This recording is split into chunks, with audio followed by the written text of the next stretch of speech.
Welcome back to Winning Law. I'm attorney David Nguyen with offices in Houston, Texas, and today we're going to go over 3 more additional tips and tricks that USCIS officers use when conducting a marriage or adjustment of status interview. The 4th tool that USCIS immigration officers can use when determining whether or not a marriage is entered in good faith is having access to dating websites. So if you met your significant other through dating websites such as Match.com, Christian Mingle, Plenty of Fish, or any of the like, you want to go in and delete your profile. Let me give you a good example.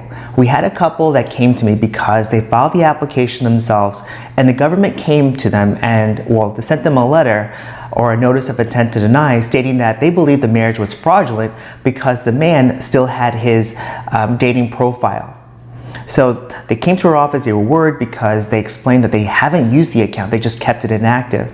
So they hired us to explain to immigration that the account required a monthly subscription service, and they stopped paying that monthly subscription service ever since they met. However, this could have been avoided if the couple just right before they mailed off their application, they went in and they deleted all of their dating websites. So remember, making your account inactive, not using it is not enough. You have to go on each individual dating website and make sure that you delete it. So the next tip and trick that USCIS officers use is related to income and not sufficient income. So if you are making, or if your family is not making sufficient income, and I'll explain what sufficient means in a little bit, you're going to have issues at the marriage interview. So what immigration officers love to do is they will ask for joint bank account statements. And what they're doing when they're looking at this is looking at a couple of things. They're looking to see whether or not you're making deposits from your jobs into that account. So if 2 people are working and only one person deposits their income into the bank account, you're going to have issues. They also look whether or not you're making your certain payments using that joint account. So if you're paying your rent by yourself, not using a joint account, if you're using your separate accounts to pay off your utility bills and insurance premiums, these are things that immigration will look at and state that these do not evidence a bona fide marriage. Another thing that immigration will do in regards to money is that they will discriminate based on low income and not sufficient income. So if you receive your monthly bank statements and they're always in the negative, or they always have a low balance, maybe under $3,000 at any given time, the government is not going to like this. So I always encourage my clients, if you have to, encourage both of you to work second jobs, work third jobs, do whatever you can to ensure that your bank statement balance is always over $3,000 or $5,000, or else when you go into the immigration interview, they're going to discriminate against you based on your income.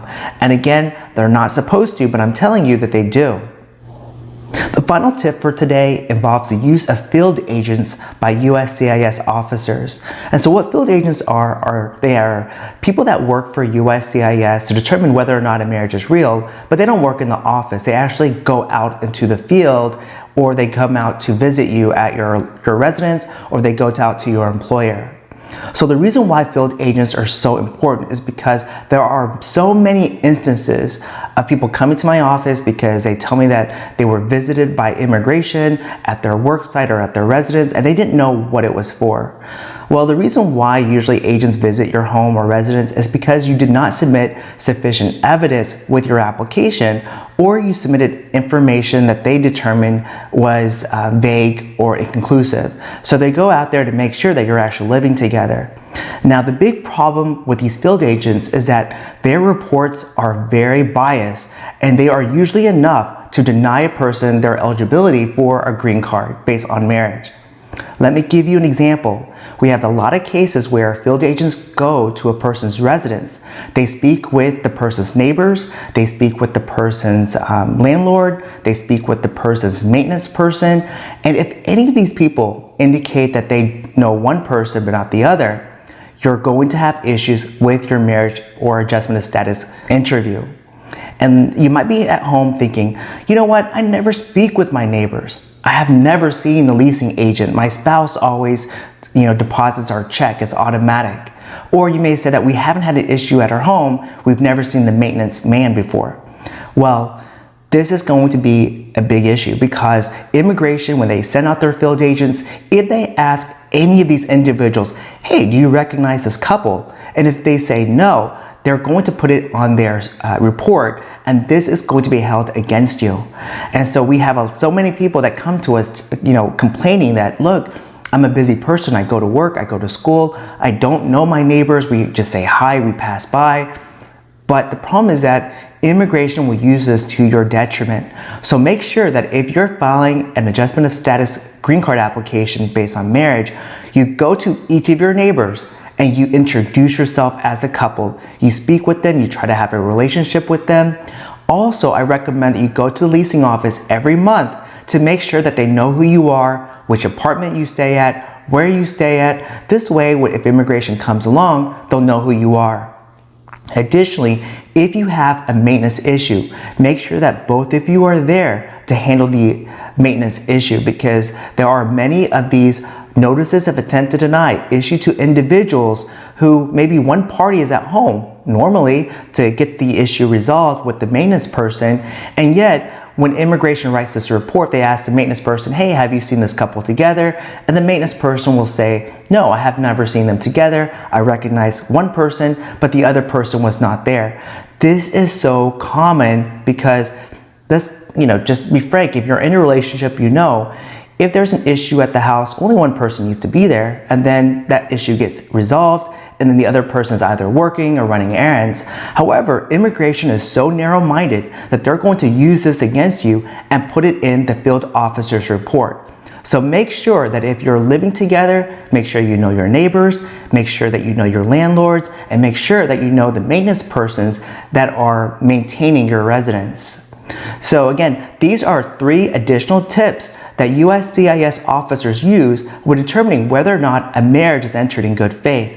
So stay tuned, because next week I'm going to upload 3 more additional tips and tricks that USCIS officers can use. Again, thank you for watching Winning Law. I'm attorney David Nguyen, and we hope that we have made immigration easier to understand.